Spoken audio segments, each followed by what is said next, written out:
if you are in this audience, chances are that tomorrow morning you will cook yourself breakfast on an electric stove. Or maybe if you're running short of time or feeling a bit lazy, throw it in the microwave, then make yourself a nice cup of tea in an electric kettle. That's what all of us do, everywhere, right? No. Today, in the 21st century, 4 billion people, this is over half of the entire world population, have no access to grid electricity. We should all care, because energy poverty is affecting a lot of people, and it's a serious problem. Just imagine, it affects human well-being, especially health and education. Think of it, how would you store food without a fridge? Or how would you do your homework without light and darkness? I have a personal interest in energy. Due to my background, I grew up in Russia, a country which is incredibly rich in oil and gas. Several years ago, I worked as an economist and World Bank consultant in Nigeria, where I helped the country to improve the management of natural resources, to make it more efficient, more transparent. Nigeria is immensely rich in fuels. It is the #1 oil producer in Africa and number 13 worldwide. Its oil reserves are so huge, just think of it, that they could maintain oil production at its current levels for half a century. But what absolutely blew my mind when I worked in Nigeria was that Nigeria, at the same time, despite all this energy wealth and richness, is also incredibly energy poor. The World Bank estimates that 80 million people in Nigeria, 42% of the population, have no access to grid electricity. Just to put it into perspective, 80 million people is more than the entire population of the United Kingdom and Ireland taken together. Just think of it. The UK and Ireland would suddenly go into complete darkness. So why are these countries which are so rich in resources suffering from energy poverty? Because they have deep-rooted systemic problems. Think of it. Who controls the oil wells? Who controls power plants? Who controls the energy grid? The bureaucrats do. And that creates for them massive opportunities for corruption. And who pays the bill? The rest of the population. Consider this. The former founder of Transparency International in Nigeria published a report where she estimated that since Nigeria's independence, $400 billion were lost to corruption. Exactly, billion, not million. What can $400 billion buy? I can tell you. For that amount of money, Nigeria could double the number of power plants, plus build the necessary grid, plus upgrade the existing power plants to cleaner ones, and it would still have money left, about half of that amount, for other essential things. The bottom line, for the amount of money that went into the pockets of kleptocrats, Nigeria could have taken its entire population out of energy poverty. You know, Nigeria is a very sad, outrageous example. But unfortunately, it's not the only one. I think many of you have heard about the Panama Papers scandal a few years back. Corruption was uncovered in the majority of large oil-producing countries. Brazil, Mexico, Venezuela, Russia, Saudi Arabia, Iraq. The list goes on. And you would probably ask, has the world tried to do something about it? Yes, and on many occasions. Take the example of Ngozi Okonjo-Iweala. She tried both approaches, reforms from outside and from within. First, as a managing director of the World Bank, she tried to fight institutional problems. She got disappointed. She moved back to Nigeria, became Minister of Finance, and a fierce fighter against corruption. I had the privilege of meeting her when I was in Nigeria. This was one of my highlights. She challenged some very powerful interest groups, I'll tell you. The result? When she tried to eliminate fuel subsidies, which is the basis for biggest corruption schemes in Nigeria, thugs kidnapped her 83-year-old mother and demanded that the minister resign in public. She didn't back down. She carried on with her reforms. Her mother was released. But in the end, Okonjo-Iweala left the government. And today, Nigeria remains incredibly energy poor. And in the rest of the world, energy problems remain unresolved. All of this made me think, we really need an entirely new approach. Something which will eliminate the very basis for corruption. Something which will break this vicious cycle of rotten institutions and energy poverty. I have an idea. Let me give you an example. Remember, what did we use before mobiles? Right. Landline phones. Remember that thing on your desk, big, with a cord, you pick it up, hello, hello. Remember? It seems ridiculous now, but actually, some people still use those things. But you know what?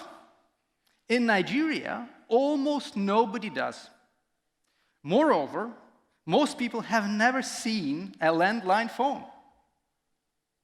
And you know what? They never will. Because that's an incredible thing. In Nigeria today, the same percentage of people enjoy access to mobile phones as in the United States. Essentially, Nigeria and countries in Africa have leapfrogged their way to modernity. And if you think about it, before the mobile revolution, who did we rely on to get our phones? Essentially, it was the government which had to build the infrastructure for telecoms. And relying on the government was very inefficient. It took a lot of time. Not anymore. Human ingenuity is improving life all over the world. And this is precisely the type of revolution that we need in energy. I believe that this revolution will come from the power of the sun. You know how the saying goes, the sun shines on everyone. It's not locked up in the ground. It's not exclusive. And this is why solar energy doesn't provide the same opportunities for corruption as oil does. Solar power is different from conventional energy because electricity can be consumed directly at the point where it is produced. A solar panel can be installed on a rooftop somewhere in a village in Equatorial Guinea, connected to a battery, and that can power directly a mobile phone, a laptop, a TV, maybe even a freezer and a cooking unit. And it would do it directly for the household underneath that roof. What it does, it decentralizes energy production, it eliminates the middleman, and it takes out that bureaucrat who is making the decision about the allocation of money for power plants. The same bureaucrat who, by the way, pockets some money in the process. Some countries in Africa, many countries in Africa, Asia, Latin America, enjoy year-round sunny weather. And this is perfect for solar energy. And if you think this is some sort of pipe dream of mine, you're wrong. This revolution is already happening. The rise of solar energy in poor countries started with a Kenya-based company, M-Kopa, in 2012. What they do, they provide an easy-to-install energy kit for poor families across Africa for as low as $1 per month. That's cheaper than your coffee. And what it includes is access to a solar panel, to a battery, to power sockets, and LED light bulbs. And what is important is that this service can be paid for from a mobile phone, from an app installed on a mobile. Easy. Over the last 7 years, this movement has spread across Africa. There's a Uganda-based company, Phoenix, UK-based company, Bbox, Netherlands-based, Lumos, just to name a few. And this revolution is spreading beyond Africa. It is spreading quickly. Tajikistan, another country close to my heart. I used to work with the government there as well.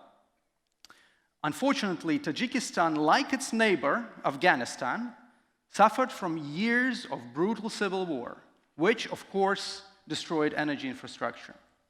Luckily, there is a program which provides solar panels for remote villages in the mountains of eastern Pamir. And if you think it's all about these rooftop individual installations, it isn't. There's another movement, and that is the movement of solar farms, large solar farms. Some of them, interestingly, resemble giant pandas, like this one in China, my favorite. But don't get me wrong, it's not all easy peasy. For solar energy to become a main source worldwide, we still have to overcome some serious hurdles. The most serious of them is the high price of solar panels and batteries around the world.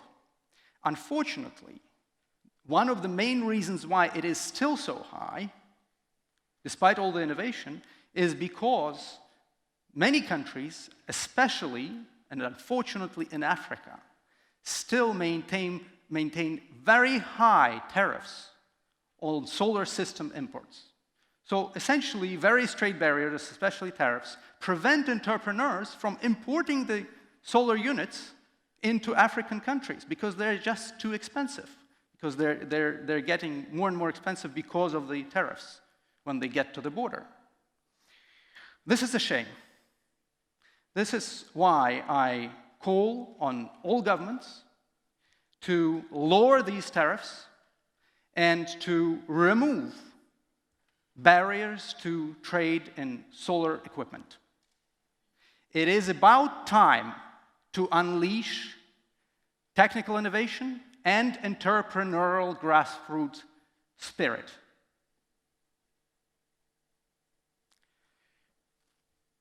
The sun is mega powerful. Just imagine, in 1 hour, it produces more energy than the entire humanity consumes in a year. I'm convinced that in the future, millions of solar panels will be powering individual homes. They will not rely on centralized distribution grids, and this will diminish the power of corrupt bureaucracies. So much the better for human progress.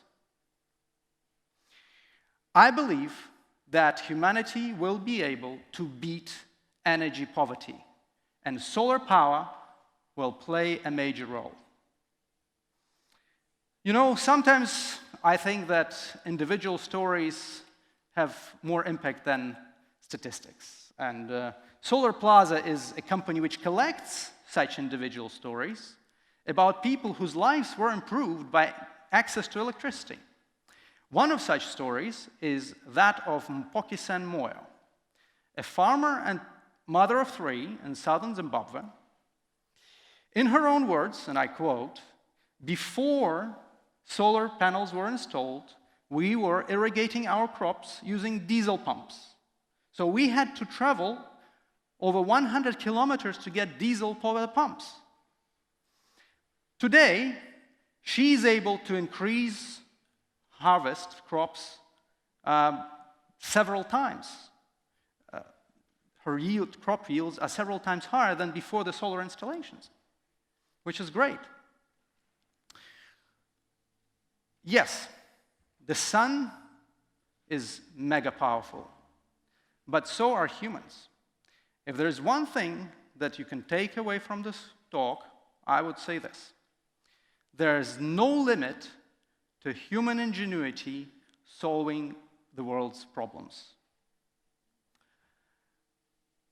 If you ask me, I would say that my belief is that in the future, millions and billions of people will improve their lives due to human ingenuity and progress.